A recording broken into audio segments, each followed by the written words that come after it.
Welcome back, Billiken fans. It's Zach Miller, Peter Hale. This is the Midtown Madness podcast.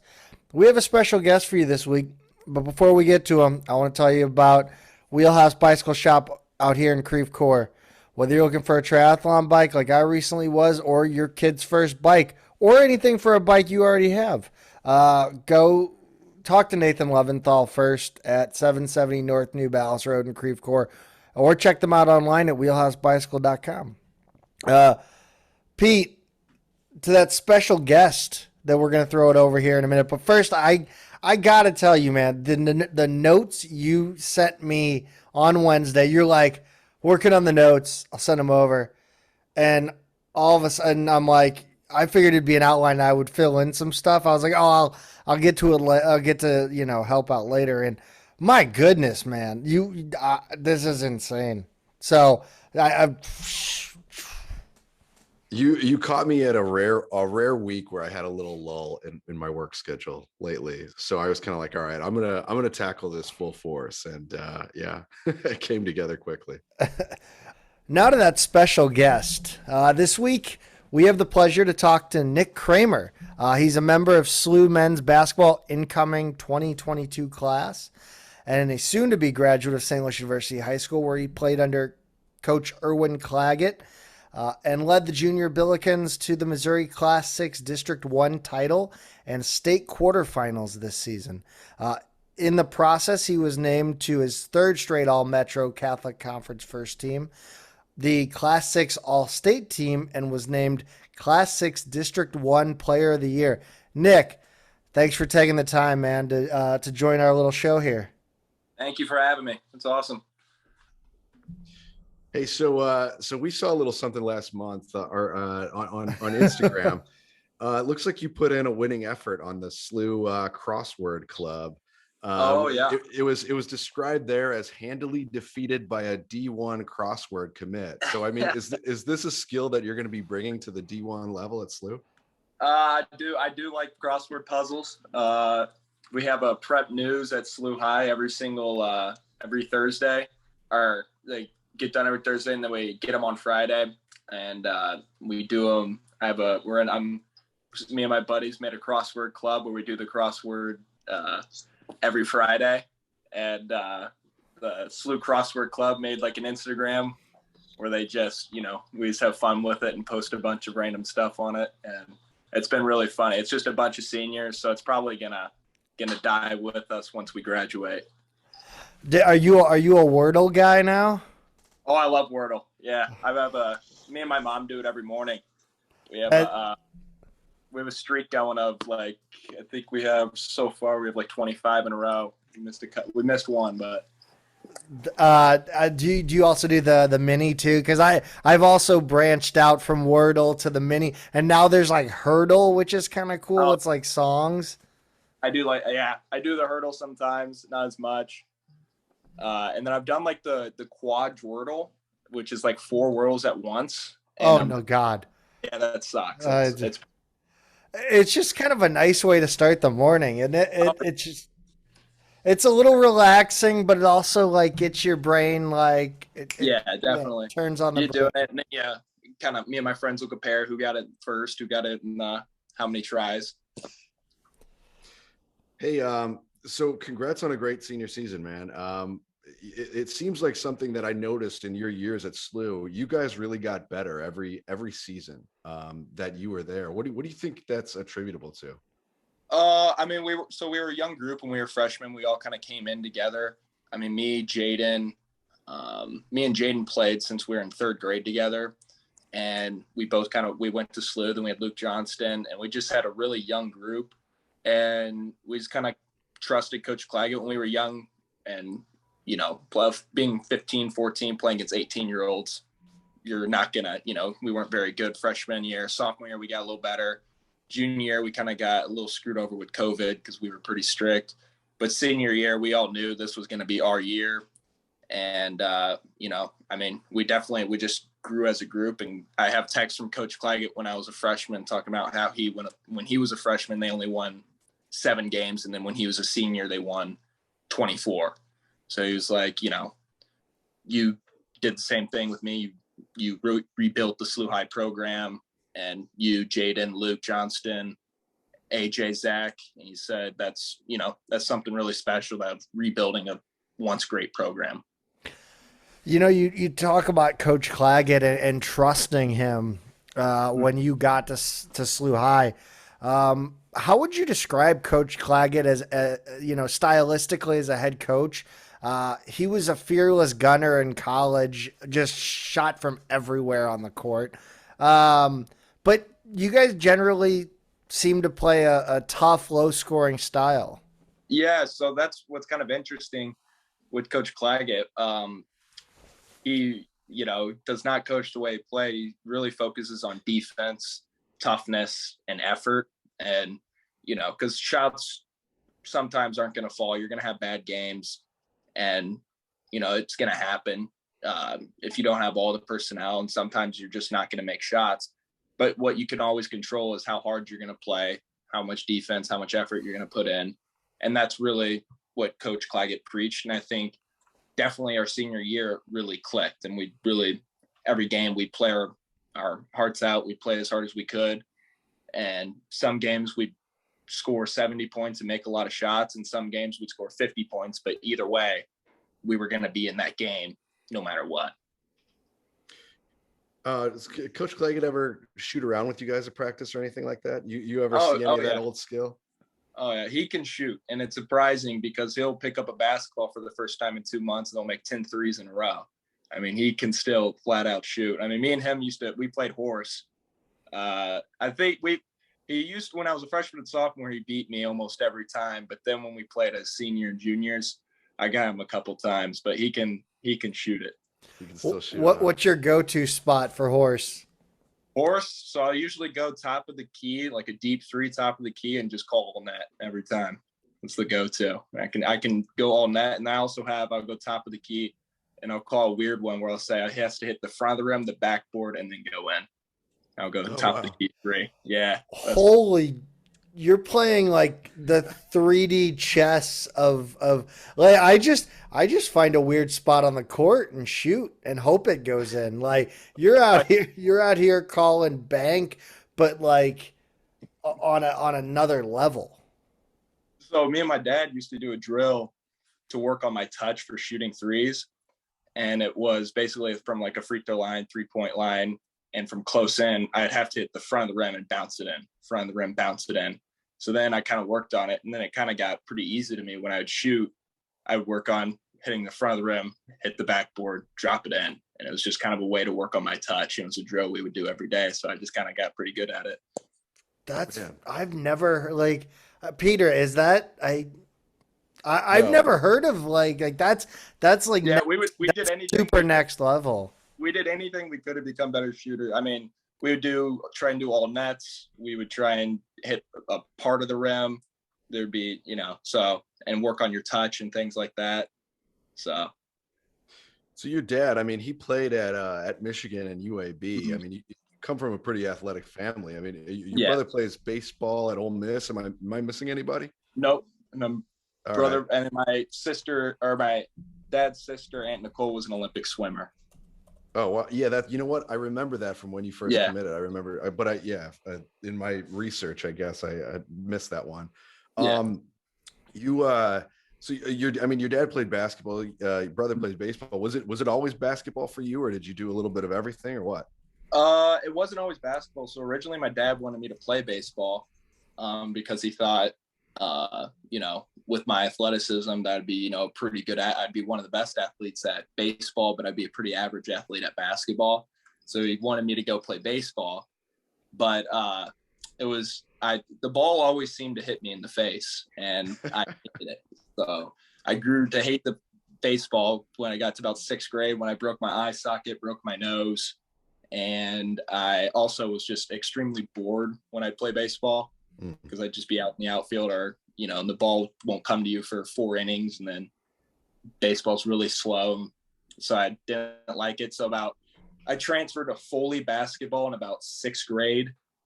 And and I played a little bit of football in 6th, 7th, and 8th, but then high school, it was just all basketball. We're going to get dedicated to this, and we're going to try and go as far as we can, play college sports.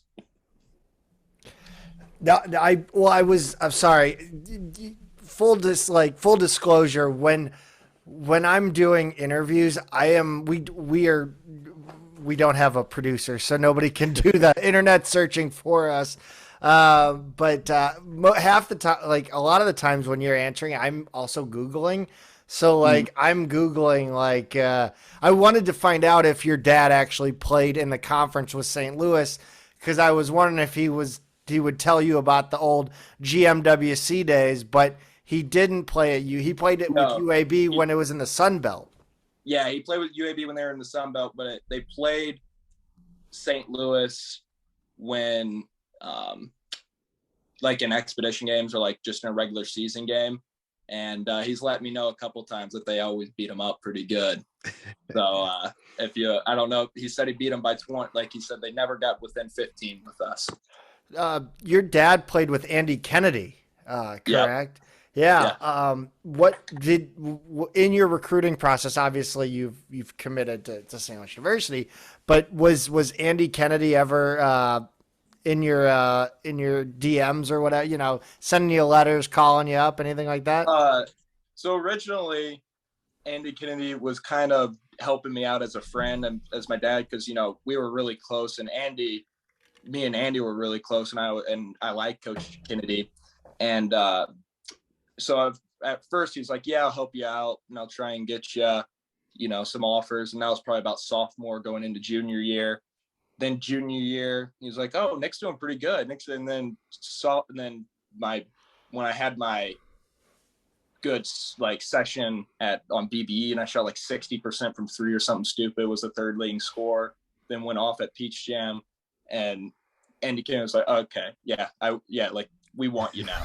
We actually want you to come to UAB. So it kind of flipped from him just trying to help me out as a friend to Coach Kennedy actually trying to recruit me, which was it was cool. And I really liked it, but I just fell in love with SLU. You never believed in me. No. So who else was involved in the recruitment? I know you were a relatively early commit to SLU, and like you say, you fell in love with the place, and certainly we'll get to that. But I'm curious, who else was in there besides Coach Kennedy? So we had a lot of schools that were interested. So I visited Ole Miss, I visited Mizzou, and I had SIU Carbondale, SIU Edwardsville, Eastern Illinois, all those kind of mid-major schools around. And then SEMO offered me. And then Alabama A&M was my first offer. That was way, way back. Mm-hmm. And so those schools were all interested in me. But none of them really kind of pulled the trigger because of COVID, and they were never really able to see me play a full game. And then I committed right after the first time people were able to see me in person, because I played at Francis Howell Central, I think it was at, and did that little camp. And I scored 30 points in a game, and I scored 33 in another game. And Coach Ford watched both games. And right after, Coach Ford called me, and, Coach Ford, he talks really, really fast. So I didn't know if he offered me or not. Yeah. And I was like, I walked downstairs and I was like, I think Coach Ford just offered me a scholarship. My dad goes, no, what? No way. And I was like, yeah, I think so. It's he wants me to come visit. And then, a funny story. So after it, Coach, he was trying to call Coach Claggett. He's been trying to call him all day. But if you know Coach Claggett, he his personality is, he'll get away from his phone for hours and won't pick it up, won't do anything. So he didn't, and it was Juneteenth, and he was celebrating Juneteenth, and he was with his family having a barbecue.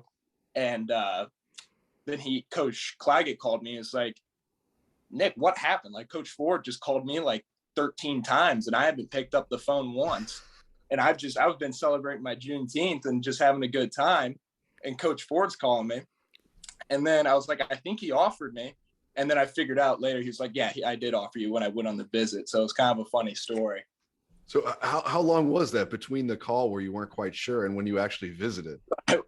He offered me on Sunday and I took a visit on Tuesday. So okay. All right. So I didn't post it till Tuesday that I got an offer. because, I had a lot of coaches that were like, oh, we'd love to have you here, but they don't say, I'm going to offer you things like that. So I was like, I'm not sure. I think he did. And the coach goes like, I think he just wants to see you play a little more. So I'm like, all right. And then on Tuesday, he was like, no, Nick, we want you. Like, we're offering you a full ride. You can come here. And I was like, oh, that's awesome. Travis Ford is, he's really, really good on the recruiting trail. And so, and his staff has always been that way too. I mean, what was your visit like? I'm curious kind of what all, how did they sell you on the program? I mean, it was a full court press of exactly what I wanted. So I get there, Coach Forte opens the door, walks me in, he's talking to me. I walk into like their office and it's every single grad assistant, coach, assistant coach, Coach Ford standing there, players, they're all standing there. Hey, Nick, shaking my hand. They're all like 15 people are all in the room talking to me, asked me how I'm doing. It was almost like overwhelming of like how much like they were trying to sell of like how much they want like me to come there. Then I went into his office and he kind of showed me where I'd fit in on the offense. Obviously, he showed me around Chaffetz Arena. But what really got me was he kind of showed clips of actually Coach Forte and how players like me kind of fit into his offense and how like someone like me could succeed. And that's what I really liked because I wanted to go one where I was wanted and I felt wanted and I felt they wanted obviously, and two, somewhere that I could fit in and, where my skill would, be on full display and where I could play. And that's where Coach Ford kind of put it on, he really showed it to me that, this is where you fit in. This is where you can play. And then obviously showed me around Chaffetz Arena, which is one of the most beautiful arenas in the country. It's awesome, like the facilities and everything. So what role did Coach Claggett play in all of this, aside from not answering his phone? I mean, being a SLU grad himself, I mean, we talked to him a few months ago and he was like, oh no, I didn't pressure him or anything like that. But I'm curious what his role was. So, obviously he said, Nick, it's all your decisions. Coach Ford was trying to pressure Claggett into trying to get him to come, trying to get me on and trying to get me to come. And Coach Claggett was like, let it be Nick's decision. Nick is telling me all about it, how much he likes it. But definitely, yeah, Coach Claggett, he just wanted the what's best for me and what I wanted to go. But ultimately, after I committed, he told me, yeah, I definitely wanted you to go to St. Louis University. And I thought it would be a perfect fit for you. I just didn't want, have any influence over you. I'm curious. You compared yourself to Coach Forte, Phil, and I'm curious what kind of parallels you see between you two. For the people, I mean, I know Peter's obsessive with recruiting and that's his thing, but people like me, I don't necessarily. I'm oblivious to a lot of it. Anything under college basketball, I'm oblivious. I have no idea. So kind of run me through what you see the similarities between you and Phil Forte. So they actually showed film of Coach Forte when he went to Oklahoma State with Marcus Smart and Coach Ford recruited him there. And they showed me film of him at Oklahoma State. And the parallels, they were comparing me to him and how we play. Obviously, we both shoot the ball at a high level and how we play. But we're also, he's a little bit shorter than I am. He's probably about 6 foot. I'm about 6'4". But shots fired. No. But I was a little bit taller, but he was a great shooter. So if I could shoot as well as he can, then I would be a very good college basketball player. But we kind of play the same position and kind of had the same body type, besides me being a little bit taller, but still not going to be overly athletic, not going to really beat somebody off the dribble. You really have to move without the ball and try and get open in those ways, and then knock down shots when you get a little bit of space. And that's where they kind of showed me within their offense of, okay, this, we move without the ball. We move the ball around fast. You get to open spots and you get to knock down a shot when you're open.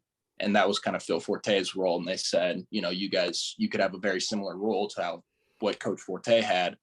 And Coach Forte had a very successful career at Oklahoma State. In terms of making comparisons to people in the SLU program right now, I'm curious how often you were watching Gibson Jimerson this season and what he does in terms of trying to get open. Gibson Jimerson, yeah, he's a great player. He moves extremely well without the ball. He's a little bit more athletic than I am and a little bit taller. But yeah, I was watching how he plays, and he's very skilled and he moves without the ball very well. So hopefully he can help me out. And when I get there, he can teach me, some of the things and help me get better, which I think he will. So what other skills of yours do you think translate to the D1 level right now? So obviously defense is a big part, and I kind of proved on the Peach Jam level that I could defend. I could defend the 2 the best, but I'm strong enough to defend the 3, and I was quick enough to defend the 1.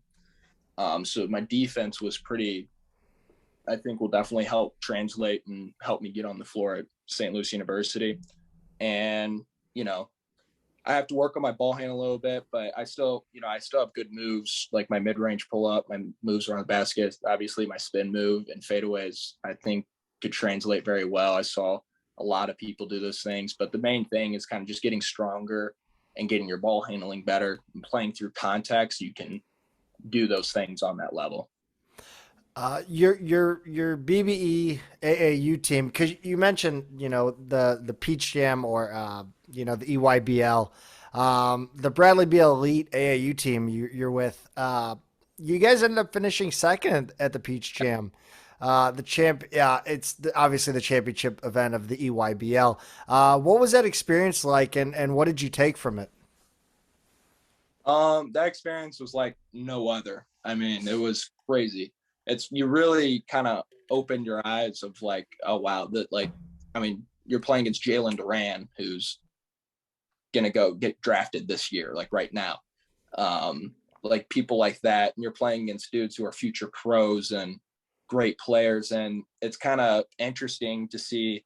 And I'm playing with guys on my team like Jeremy Fears. I mean, that's the best point guard I've ever seen and ever played with. Nick Smith, who's also great playmaker shot. I mean, Nick Smith is the best player I've ever played with.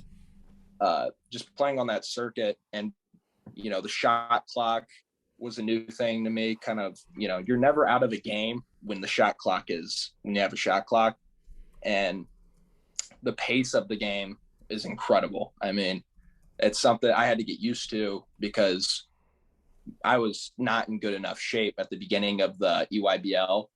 But originally I had to, I had to work on I couldn't feel my legs after each game. And I was like struggling to make that knockdown shots in the first couple tournaments because I wasn't in good enough shape.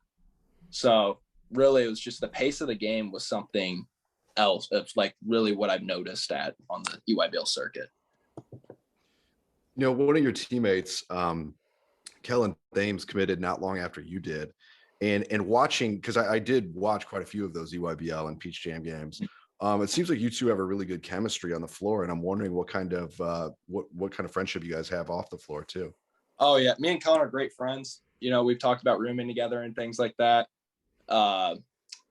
And we just actually went on a visit to SLU the other day when Connor came, Connor Turnbull, and we were all there.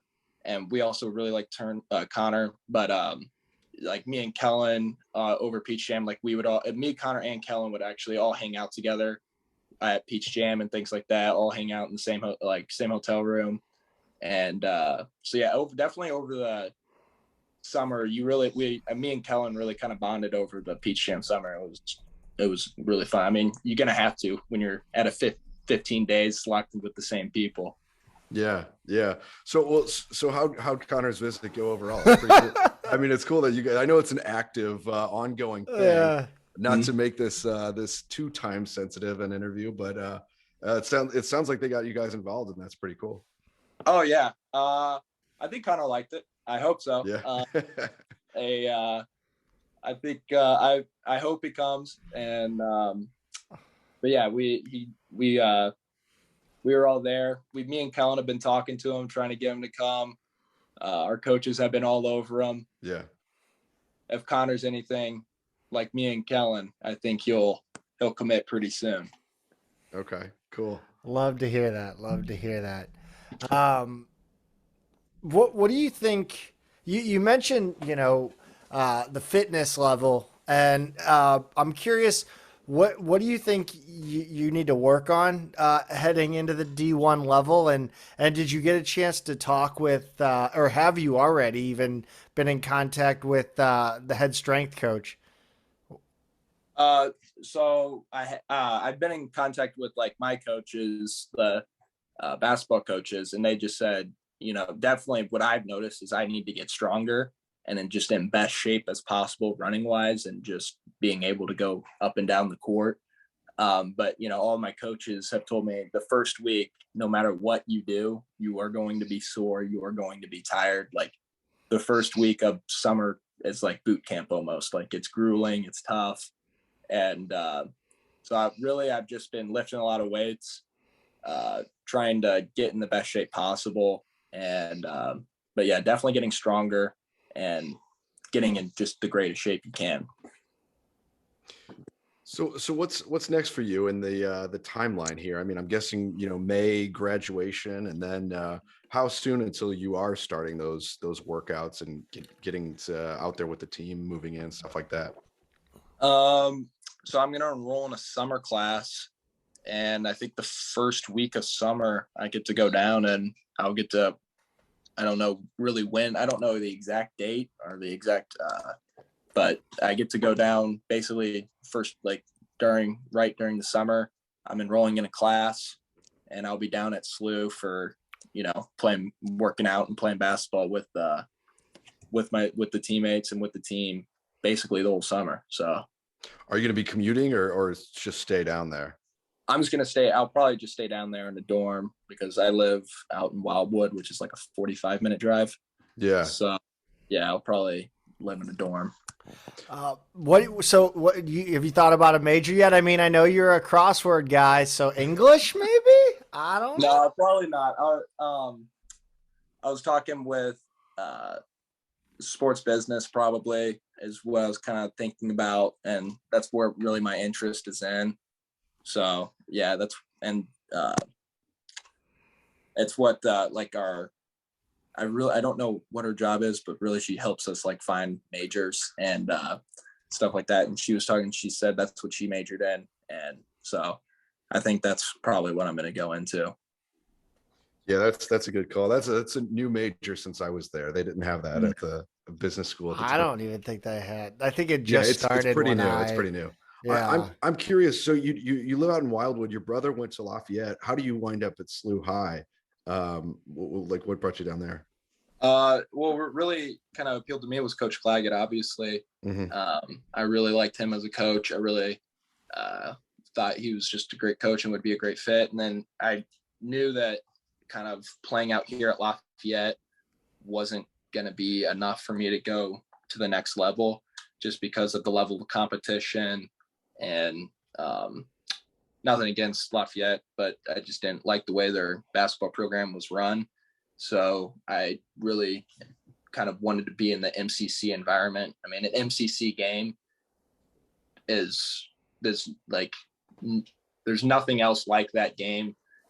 No other team game in St. Louis is like an MCC game. The physicality, the pace, the effort, the toughness, the energy, it's really high. And the level of obviously skill. I mean, I'm playing against CBC as Rob, John Bull, and Larry Hughes. Those are 3 Division I players, right? Nowhere else you're going to play that type of competition in St. Louis. And we played 3 times actually. Yeah, right. You mentioned atmosphere, and I'm curious because I've only been to it once, and I don't know how much whether you got to see one or not because of COVID. But what about the hockey game, man? There's always like the big SLU de Smet hockey rivalry. That's crazy, right? It's awesome. I mean, our state championship game, I don't know if you've seen the pictures, but like our student section took up like half of the, like there's almost our entire school came to that hockey game. And I mean, it was so, like, I was in the front doing like, I help lead chants when I'm not playing basketball. On the other sports, I help do the chants. I love this guy. So I'm sitting up front, and we got, I have my other buddies are all the way down on the other end trying to talk to them, and we're all trying to communicate together. And it was insane. It was so loud after we'd score. It was awesome. It was the most fun experience.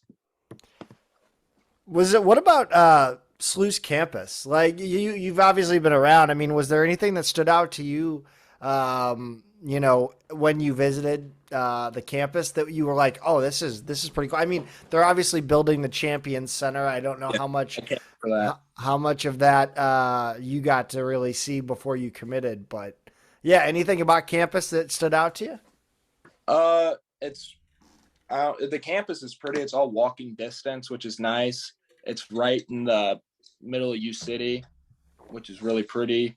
But it has like a kind of some aspects. It has like an old traditional feel to it, while still being modern and like practical, but still looking good and like traditional and old. I mean, the campus is definitely really pretty.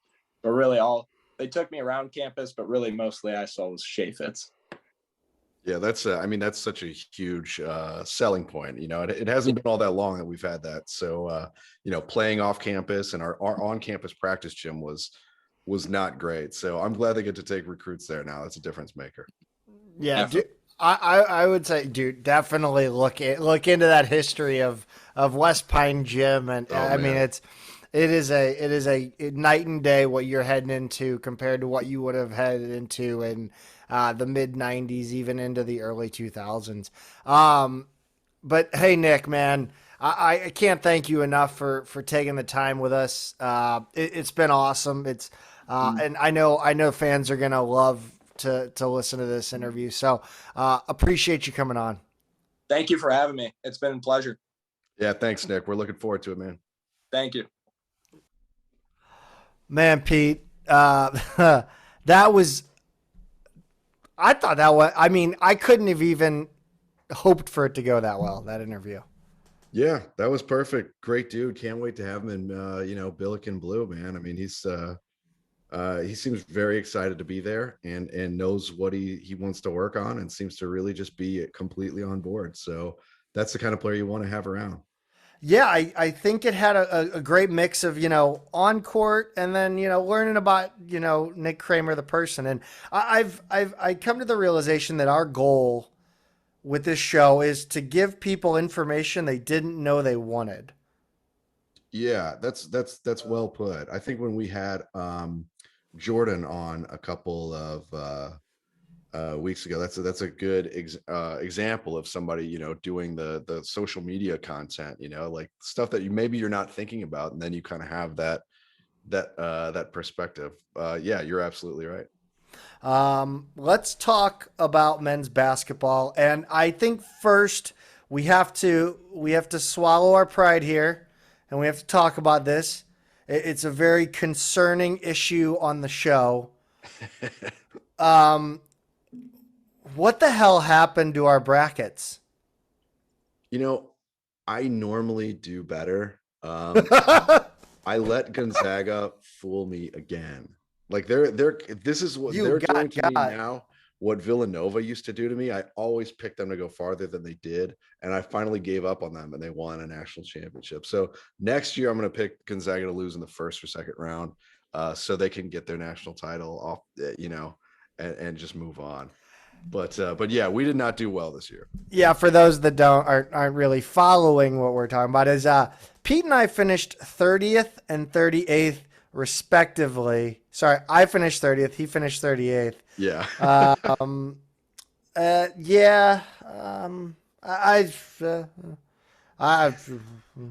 don't know. Not a whole lot more to add. Yeah, are we on the hot seat? Are the bosses gonna are we getting a performance review from our bosses?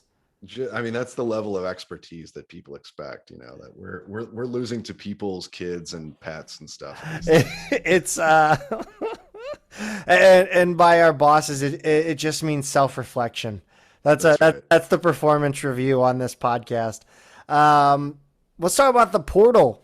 Um, it's wild, man. I don't know if I like it anymore. I thought it was cool when it first started. Like when we started, people could transfer me. I'm not having fun anymore.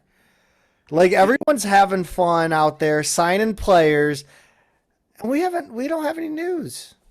No, I mean, it's a lot. The portal's a lot. One of the things I talk about in recruiting is just like the turnaround time in the transfer portal is so fast. Like for the high school recruiting, we'll offer a kid like say his junior year, and then for the next year plus, I've got like news to follow until he finally commits somewhere. With the transfer portal, it's just like a guy's in the portal and it could be anywhere from a few days to a few months. But the recruiting turnaround time is really short.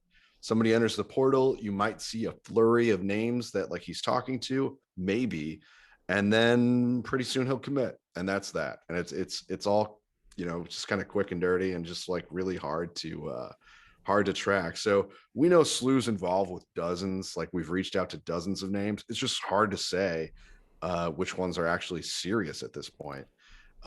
Which is probably why the most exciting one for us right now isn't really a transfer, but a guy who signed with another school and then got out of his LOI. Yeah, I think the transfer portal, like I said, it was cool. Like it. I just get tired. Like I almost am tired of seeing guys transfer to 3, 4 schools now and play for. It's like, and I know it's exacerbated with the extra year that's been granted. So it is what it is. But yeah, uh, I don't know. I'm kind of tired of it. Over it already. Yeah, no, no. It's a lot. It's a lot. Yeah, I think there was some news though with current Billikens. Yuri Collins is testing the draft waters. Yeah, and he worded it in a way that was a lot more cautious than what we saw with Jordan Nesbitt, who it sounded a lot more final, and then he deleted it and we don't really know what's going on there. But the way he worded it was, I have decided to go through the NBA draft evaluation process while maintaining my college eligibility, which just seems to me to be the kind of the safest way to put, like, I'm going to go out there, I'm going to get feedback, and then I'm probably going to come back for years. What it sounds like to me. Yeah, I definitely think that. I mean, of course, Billiken fans are gonna, maybe lightly clutch their pearls, hearing him go through the draft process, Right. especially after the mild debacle with Nesbitt. Still don't know what the hell that is going on with that. But yeah, I think this is nothing but good news for Billiken fans. This is like 101 to become a better college basketball player. Yeah, I think so. And I mean, it clearly shows you where Yuri's aspirations are. And I think that's probably shared by most players. But when you're a guy who leads the nation in assists per game, and by the way, now that the season's over, it's official, he did lead the nation in assists with 267, and he averaged 7.9 assists per game, making him only the third Billiken ever to lead the NCAA in a major statistical category. Easy Ed McCauley led in field goal percentage back in 1948-49. And then Anthony Bonner led in rebounding average. He averaged 13.8 rebounds a game in 89-90. So Yuri's only the third Billiken ever to do that, and that's the kind of thing that's gonna, get some attention. I think he's always had attention for his natural point guard abilities. Now it's time to go get that feedback and see what else he needs to work on. We know him really well by now as fans in terms of like what we see that he can do. Obviously a few extra inches wouldn't hurt, but there's nothing he can do about that. So he's going to kind of go and focus on what those other things he needs to work on are. Well, I said I was done with the portal, but apparently I'm not because we have a Billiken entering the portal since we last talked to you, which was now 2 weeks ago. Um, and I think I'm a little bummed on this one, man. Lassina Traore joined Markai Strickland, Rashad Williams, and Andre Lorenzen at the portal party. Yeah, and none of those other three names were surprising. This one was a little bit. I thought he was kind of going to hang around. Yeah. I because based on like the timeline of his recruitment and when he signed and kind of what he came in as, it seemed to be an understanding that he was a developmental big, right? Like he's the kind of guy that you have for a few years, and every year he gets a little more minutes, a little bit better. Like Ford said a couple times, his defense was there. They, Mm-hmm. they they really liked him as a defensive option. He was really raw offensively. Um, and it was just gonna and he probably knows like we're out there in the portal and looking for bigs right now. And he knows that, and I don't know if he felt like he was being recruited over, but I think when you're that kind of third or fourth big man, you kind of got to understand like it's more of a long-term project. But I don't know. People don't want to wait around anymore. I think he'd rather go be um, thrown into the fire somewhere, maybe where he can get more minutes. So, obviously, good luck to him, but sad to see him go. Yeah, it's kind of an interesting perspective you gave there because you mentioned a project big, and usually project bigs come in as 18-year-olds, right? Yeah, Lassina Traore was not that. That dude that, was an old hand. yeah, that's true. Like, He's not a at little bit basketball, older. just in life. Yeah, he was a couple years older. That's for sure. But I think he's another one of these guys who started playing basketball at a later age. I mean, it's true of a lot of the big men, the recruits who are originally from Africa. Um, they all have the same story. Like, yeah, I played soccer, and then all of a sudden I grew like 8 inches, and I had other options, and like soccer wasn't quite as easy anymore. So it's the same story with all of them. And then he had kind of a circuitous path, going to a prep school in Canada and then down in Florida.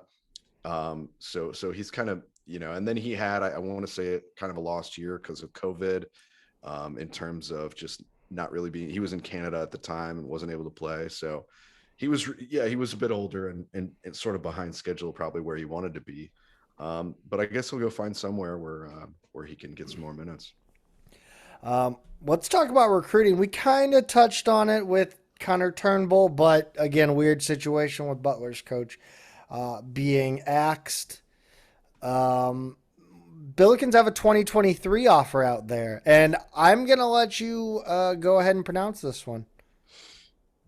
Oh, I don't want to, but I think it's Kachi Nze. See, It's I would have gone with Kachi Zay.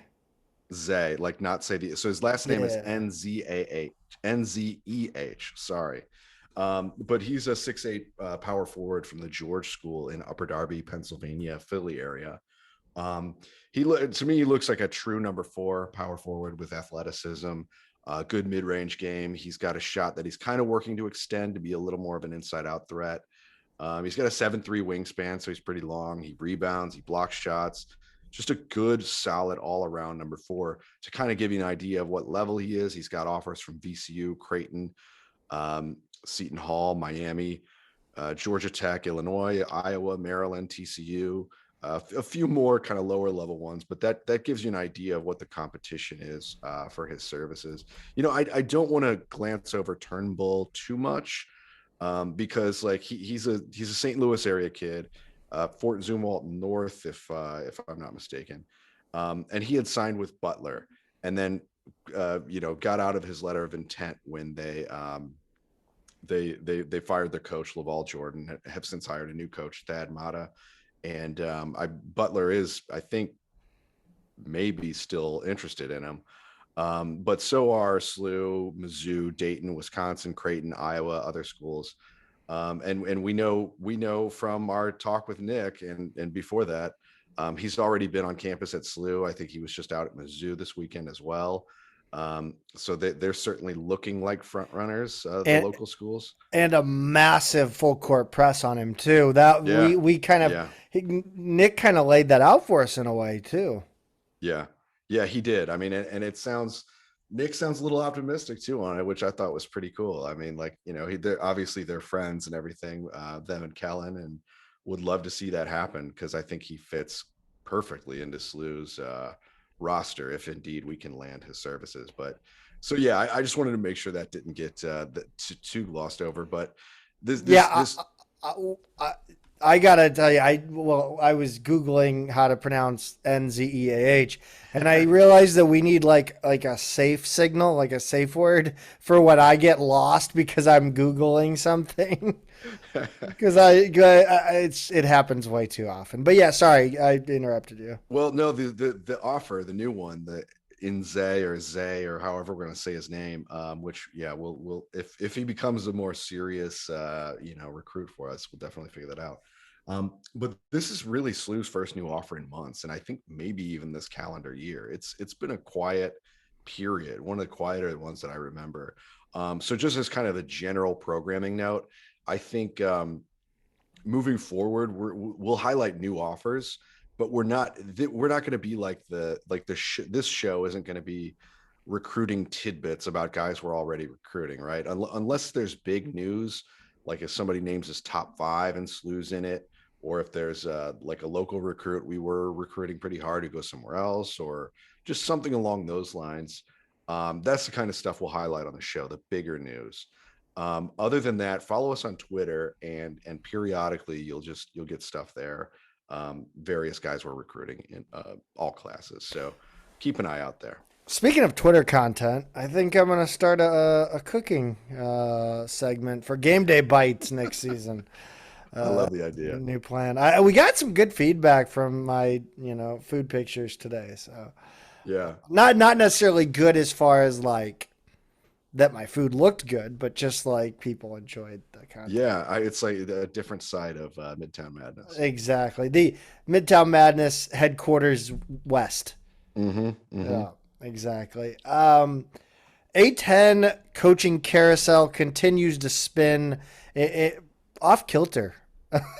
Just it's like that one ride at the carnival that like you don't have anything holding you in, just the centrifugal force. Yeah, there you go. It's a little, and then it goes up, and yeah. I think it has a different name at every carnival, but yeah, yes. I know the one. Talk to us about the A10 coaching carousel. What's going on? So LaSalle officially named Fran Dunphy as head coach. A10 fans will know him as Temple's former head coach. Had a Not nice Phil career. Dunphy. That's another guy. Different guy. Yeah, Different this is guy. Fran. This is his older brother, Fran. and then George Washington finally did hire. They hired Chris Caputo, who was a longtime assistant at Miami under Jim Larinaga. I can never say his name right. Long A. Yeah. Okay. So anyway, yeah. So he's coming from Miami, and seems like a pretty good hire. I mean, I think we've got these. It's kind of an interesting set of names. These new hires. Caputo is probably the least exciting, just because he's an assistant and we don't know his name all that well. But how do you think this year was overall for the A10? With Miller at Rhode Island, Martin at UMass, and even the schools that didn't make any moves. How do you think we did coaching wise? Big year for the retreads. Yeah. I like it. I like the devil. Yeah, I think I'm in agreement there. Especially with like honestly, there's different. Okay, so it's obviously different for the program, right? So like I was like, and where you're at in the program, right? So LaSalle, I'm really happy with Fran Dunphy. Why? Because as I think I pointed out on Twitter, LaSalle is in the same exact spot that St. Louis University was in when they fired Soderberg and they hired Rick Majerus. They are building a new facility, and they're bringing in a coach. They know he's a Hall of Famer on some level, I'm sure, and they're bringing him to kind of build the program, like Lisa Stone was in, right? Whereas I don't necessarily think that like a Caputo at GW, it's an interesting move, but I don't know, like, do you want to bring in a guy who like to build your program, try to rebuild your program, Hmm. whereas like, Dayton has built their program. Now they're trying to bring in up and comers to take them to new heights, right? Yeah. Anthony Grant's maybe a little different because I think he was a head coach somewhere. I think. Oh yeah, yeah. I think Anthony Grant is closer to the Yeah. former. He's Okay. more So similar to Archie ECU, Miller or ECU would be Frank the Martin. Yeah, because yeah. he's and even Travis Ford. I mean, these guys have been head coaches at higher level programs, and then Yes. ran out of time there. Yeah. I Um, wonder. I wonder how much. It's kind of a transfer portal of coaching, right? Like oh yeah. you're like some guys are going up, some guys are coming down, and I think like the A10 schools are starting to see that they can get good value out of a retread, so to speak. Well, I think the other thing, and man, when you first made that point about Majerus, I realized what a smart point that was. Dunphy It's is the also glasses, like your IQ's gone up like 25 points overnight. which But it's still under 100. So like barely allowed to drive, but that's about where yeah, no. But yeah, but Dunphy's also a guy like we've been speculating for a while, like hearing rumors like maybe LaSalle's not going to stay in D1 forever or the A10 forever. This seems to the be them Gola saying boys are back. that, yeah, they're saying the opposite right now. They're like, no, actually, we're going to put a little money into to doing this facility a little bit better. And Dunphy's a guy. He's a Philly guy. He's been a successful coach here in this conference. He can raise money. Like they think he's more than just a good basketball coach. And I feel like the last round, especially including a few of these names, are these schools. When you're thinking about like UMass with McCall, or you're thinking about Christian at George Washington, Howard at LaSalle, they went for those young up and comers, energetic guys who are going to be like the future. And none of them really panned out. Yeah. And now they're going, and maybe a couple of them have spent a little bit more money on guys who are more proven commodities, who maybe they didn't last as long as they wanted at the next level up in a power conference, but can probably be pretty darn competitive in the A10. I would make a comparison to course correction among I mean, not even specifically. Never mind. I'm not going to make that point. It's not. It's not worth getting into. Because then I gotta get. Never mind. Yeah. No, I like the hires. I like them. I think that Fran Dunphy knows what he's getting into. It's not. A young up and comer who might come in and not get what's promised, right? So, I think that's right. And I think Dunphy is also a guy who knows exactly all the questions to ask and who to talk to. And I bet that's also why this took so long. Cause like for a while it was like, does anybody want this job? Because his name was rumored like 2 weeks or more before he actually took it. I bet he talked to everybody he could just to hear what he needed to hear in terms of like, if I'm going to do this, here's what I need. That's a much different conversation than somebody who's an assistant from another program who's hungry. It's just much different. So I'm guessing that's probably why it took a little bit longer there too. But I like the hire. You know what we didn't get into before we move on to women's basketball coaching search? Hassan French, man. There's news. Well, it's sort of news. Sort of news. Yeah, it looks like maybe football might be back in play. Yeah, that's exciting for me, man. I've been pining to see Hassan French make an NFL roster so I can get me a French football jersey. And wait a minute. That phrase is unbelievable. Okay, go on. Yeah, like a French national team. Yeah, that worked weirdly well. Mbappe jersey or something. Right. Yeah, so it sounds like he's back in the US now, like he has been for a couple months, and is gonna try out for the NFL again, and that's pretty exciting. Yeah, no, I want to see him in the NFL, man. I want any Billiken that has visibility nationally is a good thing. Yeah. Coaching searches we talked about on the men's side.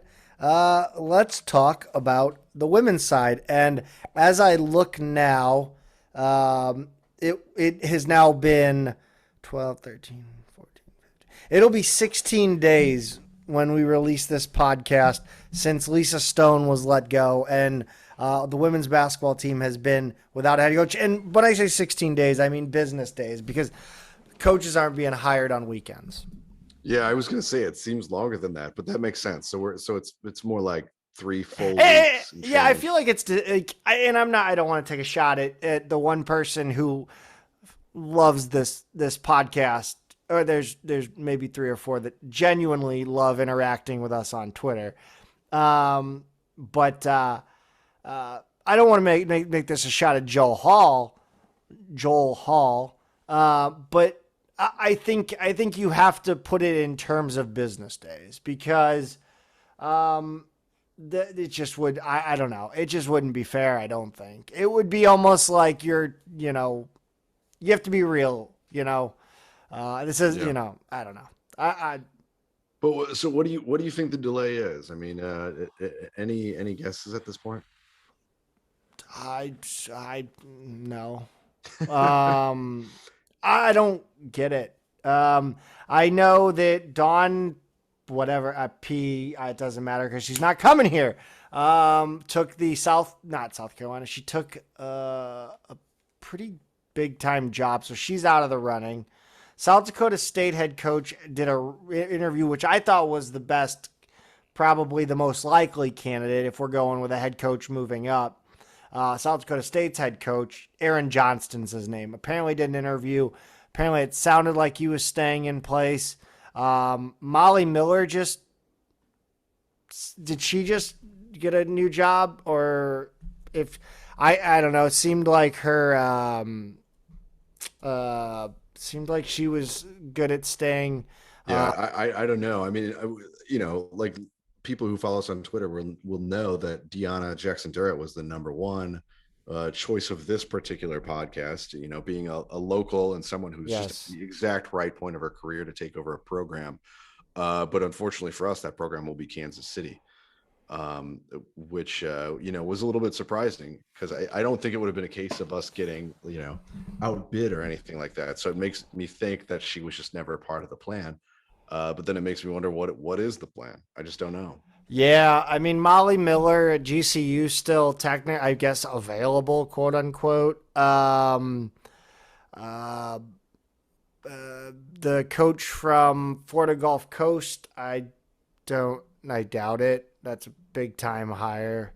I mean, absolutely massive Niall Ivy. No. No way she moves on from Notre Dame. No.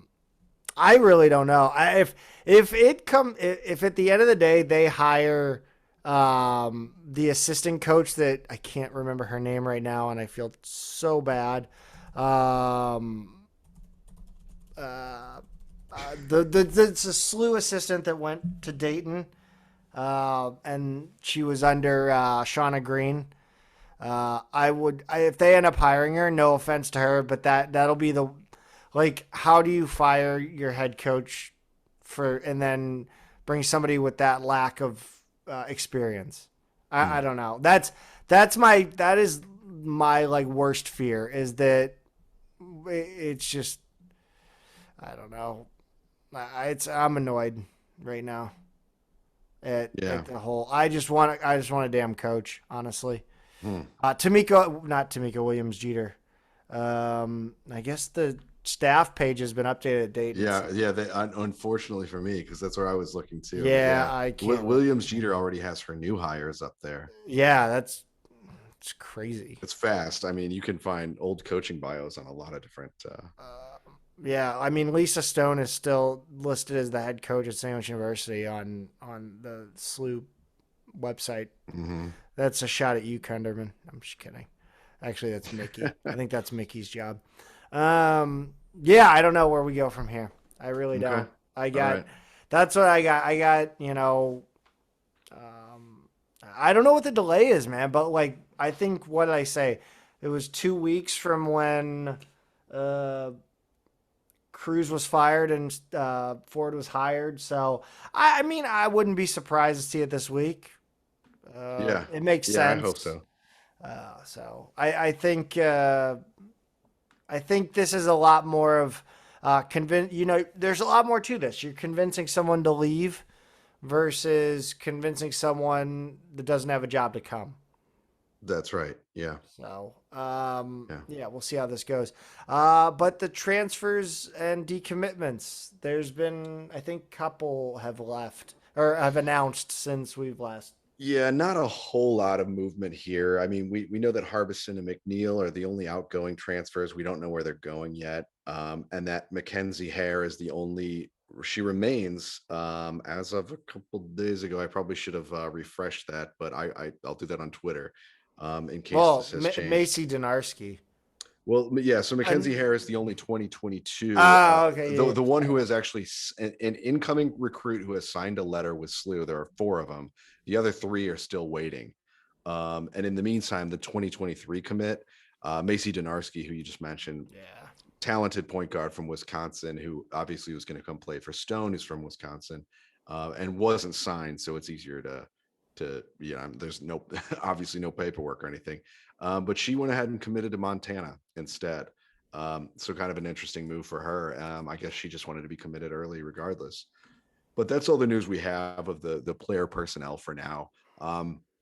It seems like internally and externally, I think other players are just going to take their time and kind of see where this coaching hire goes. And I hope it doesn't go on too much longer, because you don't want to put yourself at, the transfer portal is very active, and you don't want to be at a disadvantage by not having anybody in that position. Yeah, I don't understand it. But I don't understand it, but I believe it. Like it is what it is. Well, maybe when Dawn Staley decides to do something new in her career and come to St. Louis, it'll all make sense. Yes, exactly. Well, I've always wondered that, man. Like I think we got it. I think it got the talk about Coach K coming back or leaving Duke. Like like I've always wondered why the coaches like. I mean, obviously they have great things at their colleges, and I'm sure they have, emotional connection. But I've always wondered why big time coaches don't just like, I want to prove that I can. Yeah, So I'm gonna and go start to over. I'm gonna go to this school, Yeah. and yeah, I don't know. I mean, yeah, it's probably in this particular, in the women's basketball field, there's a very real difference Yes. in what they make, and a very lifestyle changing difference in money. You know what I mean? You're not talking about like a men's coach Yeah, who I've is always thought like even on the rounding. men's side. The mostly Yeah. I've thought about it on the men's side, obviously, but Well, Gino, yeah, I I am mean, just because we're talking about. I mean, it's true. There's a huge range within that too. The Coach Cal and Coach K up at close to 10 million, and then you've got guys making 1 to 200,000 at the smallest program. So just obviously a gigantic range there as well. But I think it might even be more acutely felt on the women's side when you're talking about top programs and then a tier or two down. And then you have the assistant coach from whatever tiny school that was that announced that he was leaving the coaching profession to be like the general manager of a hotel. Like I thought It happens a was lot. hysterical. He Yep. did like this big post about it. It's funny as shit. That was funny. That was funny. I mean, yeah, Um, but that's certainly something that happens. uh, baseball. 17-13 now, 4-2 after a pretty decent week. A couple weeks. Sorry, couple weeks. Yeah, really a couple weeks since we've last talked to you, but they had that loss at SEMO on the 29th of March. Colton Hutt wound up getting the loss in a staff game. But it really, it wasn't really, it was being a staff game. It's just kind of being the unlucky man up, at the time. But they did win 2 out of 3 at Fordham after what seemed like, per Coach Hendrickson's Twitter, like a travel nightmare that cost them almost an extra day. So really happy to get that result up there after, what sounded terrible. Yeah, that's big, and anytime like I don't I don't know if people truly understand or can. Uh, I mean, all these coaches, I can't imagine the stories they tell between each other or how they, I mean, we saw with Rick Majerus, right? It was pretty damn public, the travel nightmare that is traveling to the East Coast on public air transportation. So and we've talked about the A10 versus like not being in the A10 a lot. The It was perfect for our last episode. Well, yeah, for sure. And like I guess the point I've always made is, look, like flying to the East Coast is not worse than riding in a bus to Des Moines or whatever. No. Like it's not worse unless there's like a blizzard or there's a mechanical issue with a plane or something like that. So it's the downside that was really the problem. And It's not as certain or reliable. that's right. And so with that downside comes every one of these coaches every couple of years is going to run into a nightmare situation traveling A drunken bus driver. hundreds of miles from campus across the country. And you're just going to be like, you know what, man, wouldn't it be easier if we could just ride up and back to Chicago or whatever? Like, I know that's there. So yeah, it's the downside that's a real problem, and that's what the baseball team unfortunately ran into going up to Fordham. Fordham's not a very good team, but winning 2 out of 3 on the road, I think you got to say you'll take it. Logan Schmidt grabbed the win in the opener, which was a 2-1 victory. SLU gave up 3 in the bottom of the 8th in the second game and lost 4-3. Patel got the loss, and unfortunately, Fordham scored the decisive run on a passed ball. Just a bad break there. And then SLU won the rubber match 7-4 after scoring the first 7 runs of the game over the course of the first 5 innings, and then held them off after that. Scott Youngbrandt went 7 innings for the victory there. So yeah, good result up there after horrible travel. Yeah, I'm actually like I get excited now because I'm noticing like the rotation almost now. Like I've got the names now in my Yeah. head. Yeah. Like it is hard, and what's even more exciting, I think we need to point out is that uh, for those of us that don't follow us on Twitter, which would shock me if you don't, but if some people don't have Twitter, all the games, the home games for baseball and softball are now going to be on ESPN Plus in conference season. So the weekday games, no. Weekend games, most likely as long as they're A10 opponents. Yeah. Which is exciting because Yeah, that's great. I mean, I enjoyed flipping it on. What was that last weekend on Saturday or Sunday and just kind of doing nothing. Like it's an easy, like softball, especially such an easy watch. So I'm excited about it. I got to figure out who the broadcast guy is because he does a really, really good job with, not a lot of institutional support. I mean, ESPN Plus feels like institutional support. I mean, it's a godsend for Yes. for college athletics fans. I mean, it's amazing what's on there now, and stuff that not even a generation ago you cannot imagine having at your fingertips. It's really great. Yeah. They split with SIUE 4-5, and this involved a little restarting of a game. Yeah, why don't you walk us through that? I don't know if I understand all the details there. So SIUE was, I think, like the first game of the season, and they ended up stopping it in like the 6th inning due to like cold, because that's what happens when you try to play baseball in March. Yeah. So they picked it up. SIUE happened to be, I believe, was it here or there? I think they were here. Okay, so they were here. SIU, so they decided to go ahead and finish that game ahead of the scheduled game. And it was 9-9 going into like the 8th or the 7th or whatever. So, yeah, that's kind of what they did. And the Billikens came away with the win. Yeah, yeah. Thanks for the refresher there. That's I had forgotten about that because I think this was supposed to be a home and home, right? Like that's how it was originally. Yeah, so yeah, we played at SIUE in Yeah, March, and then and yeah. then wrapped it up here. So SLU wound up with the 12-9 win. And Jackson Holmes got credit for that win. And then it was a pretty even offensive game. Fitzgerald had a home run. Redding, Torino, Peterson, Happ, all of those guys had some. They either had multiple hits or multiple RBIs, but they were pretty much the source of the offense in that one. And then in the second game, which wound up being an 8-3 loss, 2-2 heading into the fifth. And then SIUE basically strung a bunch of singles together and ended up with a 6-run inning out of it. Thomas Kane gave up the first two of those and got the loss. Colton Hutt was on the mound for the last four. So that one just kind of got away from him. Yeah, but they turned it around in the weekend and got a series win at home versus Richmond, and it included a school record being broken.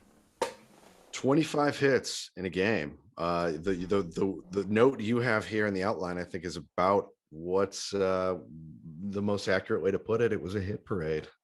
Yeah, Put that on Twitter as well. But yeah, 25 hits, man. I mean, that's a lot of hits, man. That's nearly 3 an inning. Yeah, yeah. But I'm imagining that all came in. I watched it, while doing other things. So, yeah, but it was a lot of offense. Like every like 2 minutes, ping, ping. Yeah. You couldn't escape it. So, a pretty awesome effort from the Billikens on that one. Yeah, incredible. And Logan Schmidt picked up the win. They got the series win, but they dropped that middle game, Pete. An 8-5 loss, which was registered to Trevor Harris. But luckily, turned it around the next day and the bats came alive again, 12-4. Yeah, it's a good weekend, man. I mean, they now sit at, like I said, 4-2 in conference. And they're looking to hit their stride. I know Hendo talked with I can't think of the Post-Dispatch writer's name right now. Good Lord. We talked about how the new pitching coach has kind of done really well to settle down his team's arms. Are you talking about Stu? Yeah, thank you. Okay, all right. Sure. Shoot me. No, it happens. Yeah, and I honestly hadn't seen that piece yet. It was traveling a little bit this weekend, but regardless, yeah, great win for Young Brant and SLU, and hopefully just keep up the momentum.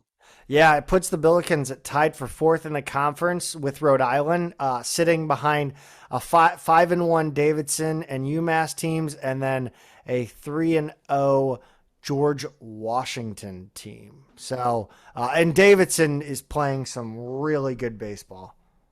Yeah, you had said coming into this year that they were great and going to be great. So, yeah, look at them go. Yeah.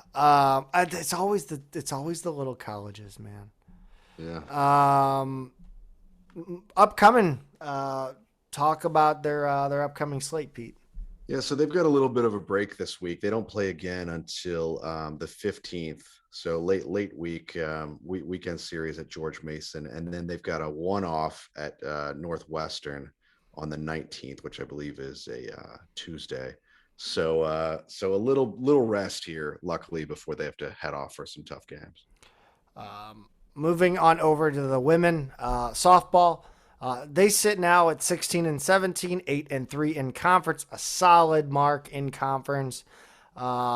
They dropped an absolute nail biter to Illinois. Yeah, they did a 3-2. I mean, you look at softball kind of been up and down, but more down, unfortunately, the last couple of years. And you see a name like Illinois on the schedule and you just go, okay, all right, that's a kind of it's going to be a test. Hopefully we perform respectably, and that's kind of really all you ask for. But yeah, 3-2 against Illinois on the 29th, and that was at SLU to Chloe Wendling took that loss. She gave up all three in the fifth, but other than that, it was a nice performance for SLU, I think. Absolutely. I'll take that every day and twice on Sundays. Yeah. They went ahead and a game against Kansas City got canceled on March 30th. They played at home against Rhode Island the second through the third, and they swept them, Pete. They did, and it wasn't particularly close either. 5-1, 7-1, 12-2. That last one was a 5-inning game. Wendling got the complete game win in the first one. Wise and Abbott had 2 RBIs apiece. Hockman got the win, complete game in the second. Abbott again. Christy Stevenson had 2 RBIs apiece. And then in this 5-inning game, Rhode Island actually scores the first 2, and then SLU goes on to hit or to get 5 in the first, 3 in the second, 4 in the third, and that's that's pretty much it. Sadie Wise had 3 hits, and then there were 4 players with 2 RBIs each, so that they really know how to spread the offense out. And Gabby Kowalik hit a 2-run shot in this game as well. They dropped a midweek game at SIU Carbondale, 5-0, Pete. Yeah, 5-0.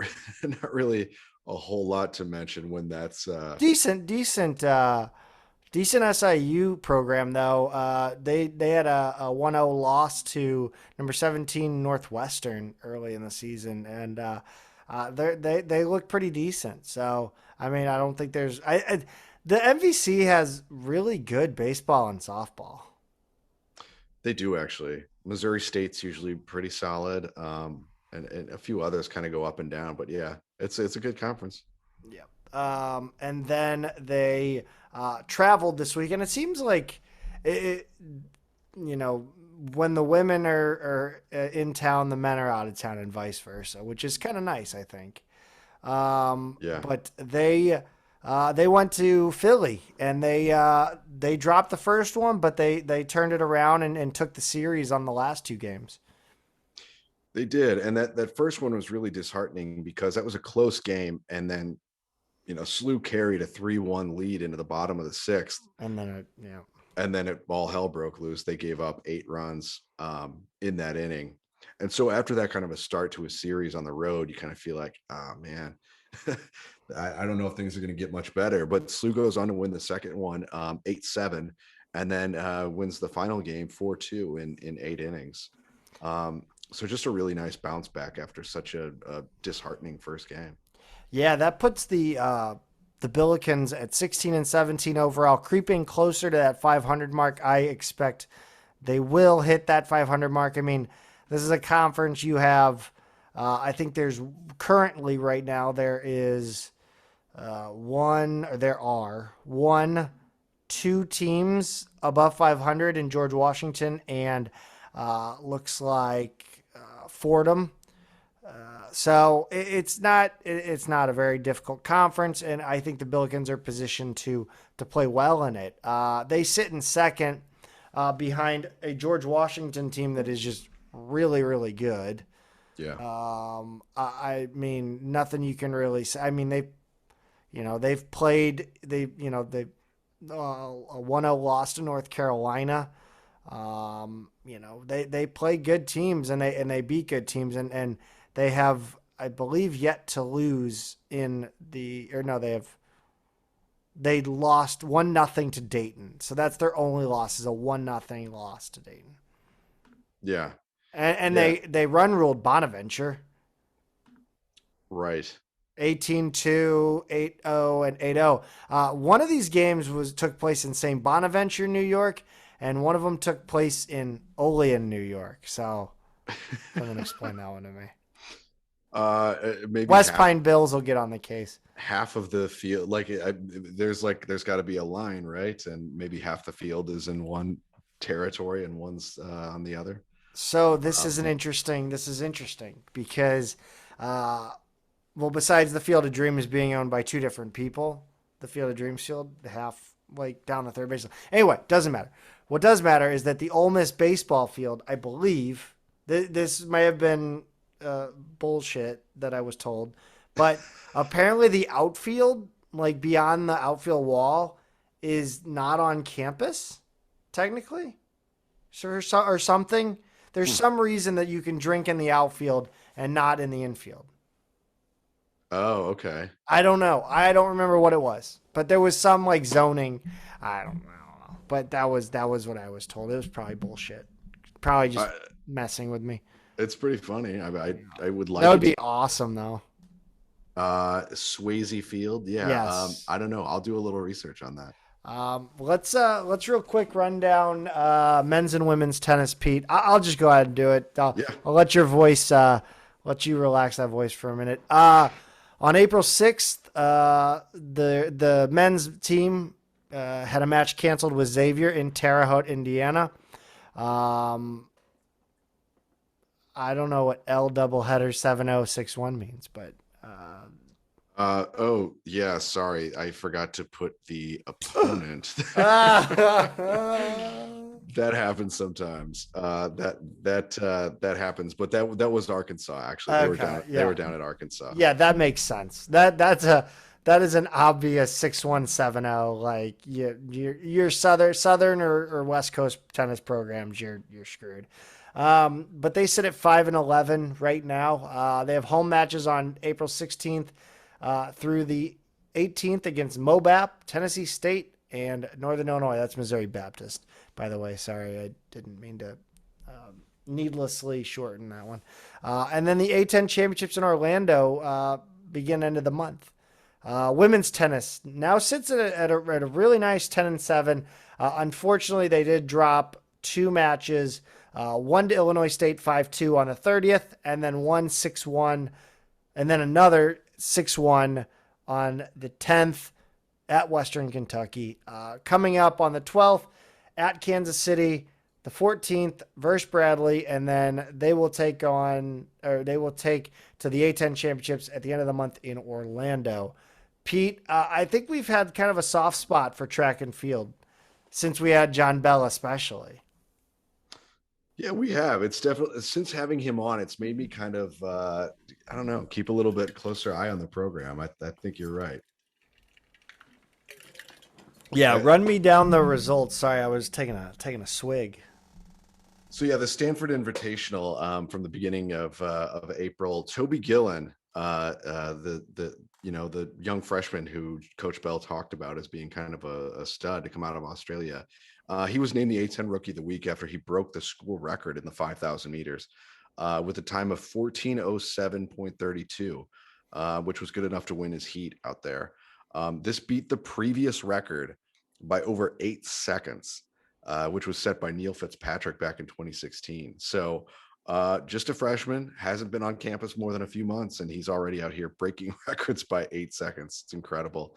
And then Emily Nichols on the women's side set personal best in the 200 meters at 25:03 and the 400 meters at 56:61. So good results for both of them out there.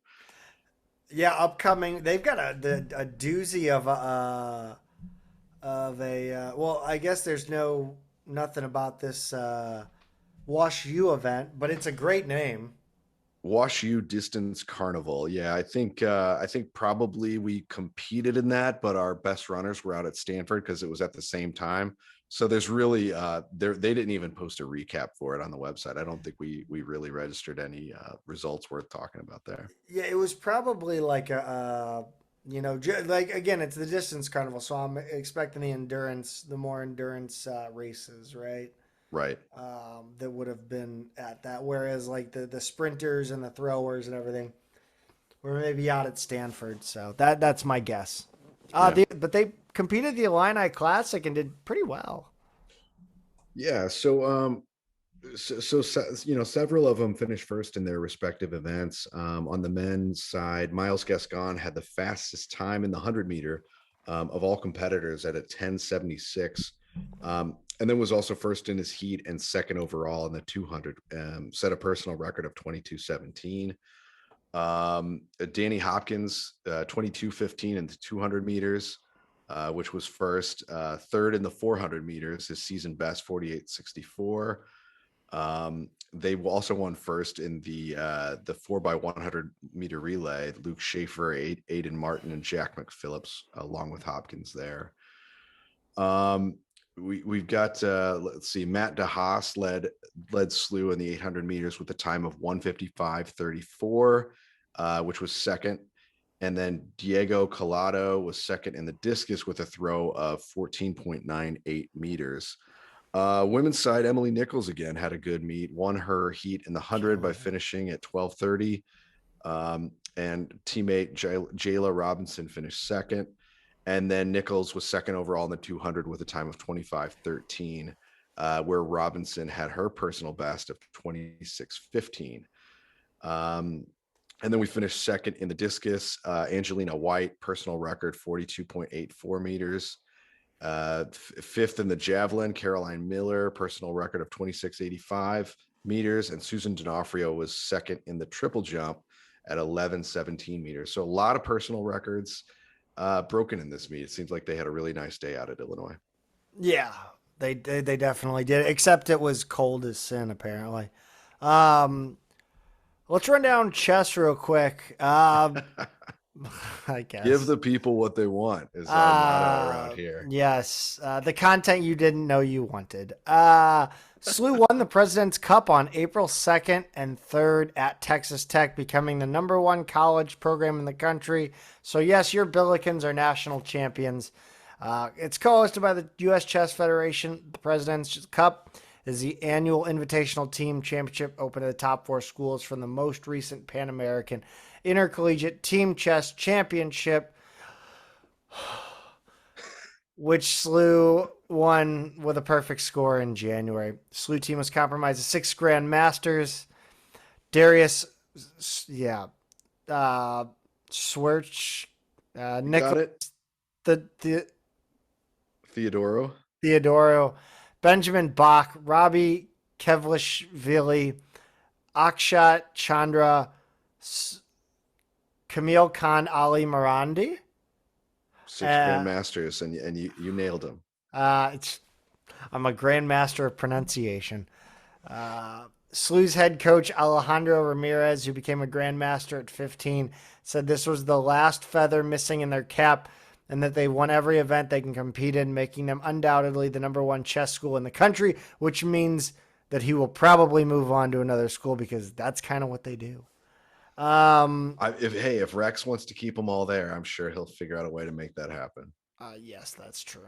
I would like him to figure out a way to get us Niall Ivy for the women's basketball program. Pete, our good friend, Coach Ford Stuen, the St. Louis University and the athletic department are hosting Be the Match in honor of him this coming week. Yeah, they are. The late great Ford Stuen. This is Be the Match is going to be held in his honor on April 13th on campus, and that date is big because it coincides with what would have been his 30th birthday. They're having this in the quad from 9 a.m. to 3 p.m. If it rains, they're going to have it in the Busch Student Center. What Be the Match does is they find matches for patients who need stem cell or bone marrow transplants. 70% of patients who need a transplant do not have a fully matched donor within their family, which creates a need for a donor registry. So they have this database. They're looking for donors between the ages of 18 and 40. Younger donors in good health tend to be best for patients and provide the greatest chance for transplant success. So if you are unable to join in person on April 13th, you can text SLU for Ford, SLU number 4 FORD to 61474, and you can request that a kit be mailed to you. There's no cost to return it, postage paid and everything. So if you can't get down there, that would be a great thing to do in Coach Stuen's honor. Absolutely. Show up if you can. That wraps up the week that was in Billiken Athletics. Follow us on Twitter at Midtown Mad Pod, at Peter is a tweeter, at Zach Miller MMP. We appreciate that you lasted almost 2 hours with us. We also appreciate any and all suggestions you might have for the show. Go subscribe to the show on all platforms. If you're at an Apple store, make sure you subscribe on all the devices in that store. If you haven't left a review, don't be afraid to drop us 5 stars and leave us a review. As always, Pete, go Bills. Go Bills.